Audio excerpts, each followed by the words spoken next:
Well, as as the chairman of the party, I would plan to spend pretty much equal time in every region of this Commonwealth. And if you break it down, it looks like about 10 regions. And it would be a lot of overnight travel and a lot of working session meetings with committee members and grassroots people.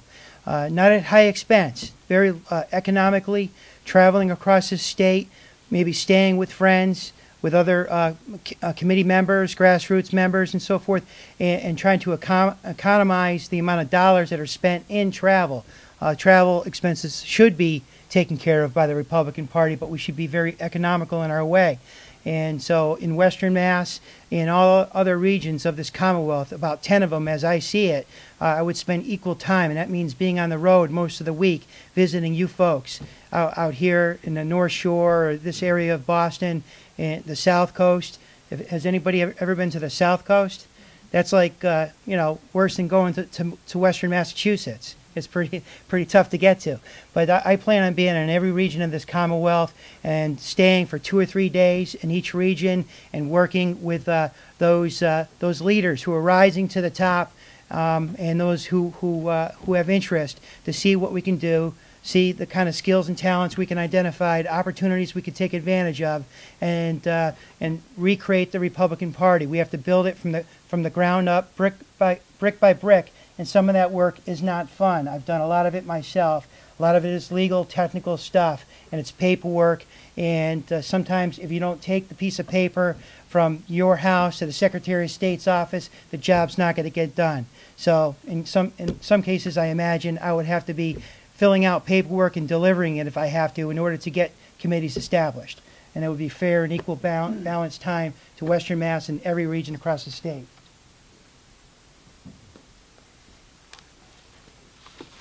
From what the complaints I've heard, Western Mass does feel like they have been left alone a little bit. We have some fantastic state committee people out there who really work hard and are really involved, and it would be great to have them feel empowered enough to work along with the state party, to go out there, to have regional forums, to do a Western Mass forum, to do a forum at the Cape, a forum on the South Coast, one on the North Shore, to really let them know that we are doing whatever we can in every area, and we're doing the same thing. We're all on the same page, we're all working hard, but it is also incumbent upon the state committee members to also go to their town committees, to also field the candidates.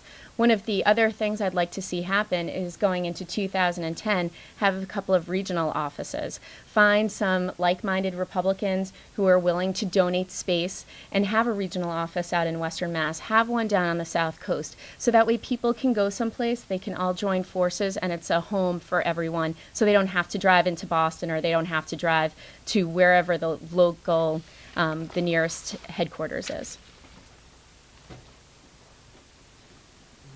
If I may have the privilege of the next question. Something that's been a pet peeve of mine, and I think it's even more humiliating than losing an election, is when a candidate for a statewide office, or sometimes even for Congress, does not get the necessary signatures to be on the ballot. Now, recently in 2008, Jim Oganowski, and if anybody's got the exact figure, but he missed by a very small number on the 10,000. 3,000. All right, there's a dispute, but whatever it is, he did not get the signatures to be on the primary ballot against Jeff Beattie. In 2006, 2 candidates for statewide office, they went to the state convention unopposed. One was named Earl Stroll from Bolton. He was running for state auditor. And someone named Ron Davey, who I believe is from a member of the Board of Selectmen in Hull, was a candidate for state treasurer. Neither one of them got the necessary signatures to be on the ballot in November. And somebody just mentioned the name Evan Slavitt. Now, he was a member of this very committee in 2002. He was a candidate for Attorney General. He also fell short. Now, do either of you have a remedy for this situation? Jennifer first.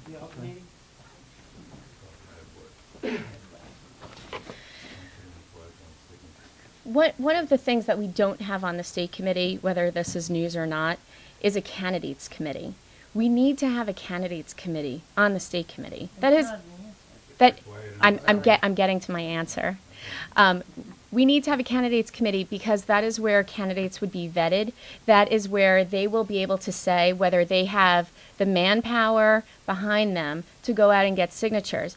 Whether they have been to their town committees in their neighborhood, in their region, if they have other people that they've spoken to, do they have state committee members on their side that can get their people to go out there? There are lots of candidates that run, so it's not fair for us to say, well, we're going to give all of the resources of the state committee to one or two candidates that are running statewide, when we might have candidates that are running locally that need our help for state rep and state senate, people that are still on that same ballot that also need to have signatures. One of the other things that we can do is every single meeting we have signatures, have petitions there on the table, so that way whoever is coming in can sign for every single candidate. There's not a problem for us to have a primary. It's a very healthy procedure to go through, and we should give everyone the opportunity to be on a ballot at some point. In my experience in going around getting petitions signed, it wasn't just one petition for one particular candidate. It was 7 or 8 petitions for different candidates. And so that's also a good process, is to say, okay, not only are you getting for your state rep and your state senator, but you're also getting for the treasurer candidate and for the auditor and for the lieutenant governor and for the governor. Well, as a strong leader, I think myself, I would go and I would identify people who would have the qualities to be good candidates. Self-starters, they work hard, they're knowledgeable, they yearn for more knowledge, they're activists, they're strong Republicans, and I would look for those people, and I would help the leaders of the local city and town committees and the regional committees identify people who would make good candidates. Have they helped other candidates? Have they grown committees? That's very important. I became a candidate before I grew a committee. I just had the right qualities to be a candidate with my training and background.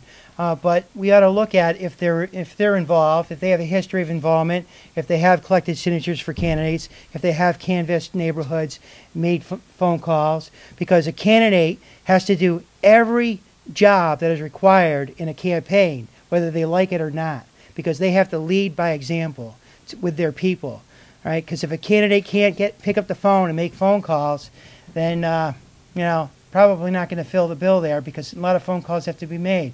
If a candidate is unwilling to go knock on doors, I think we have a problem.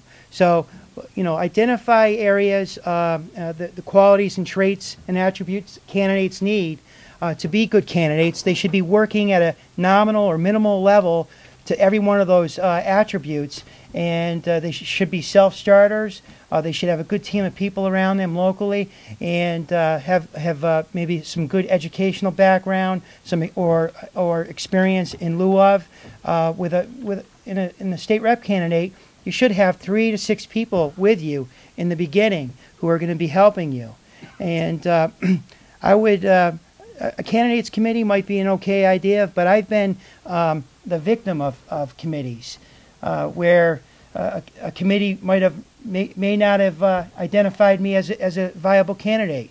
Well, you know, I grew my numbers from 22% to 31% in 93 cities and towns in a governor's council race where there was no other Republicans running.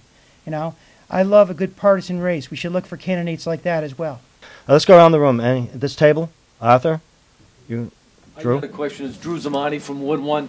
I believe it's a 2-year term, and it's also a paid position, unlike any other members of the state committee. Is that correct? Somebody can answer. Yes. I guess whatever the leadership says it's going to be, you know, the new chair and the executive board and their leadership, and the entire state committee, all 80 members of the state committee. So you mean it could change from one chairman to another chairman or chairperson? Yes.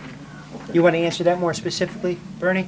It's varied. This is the first time we've ever paid a full-time chair.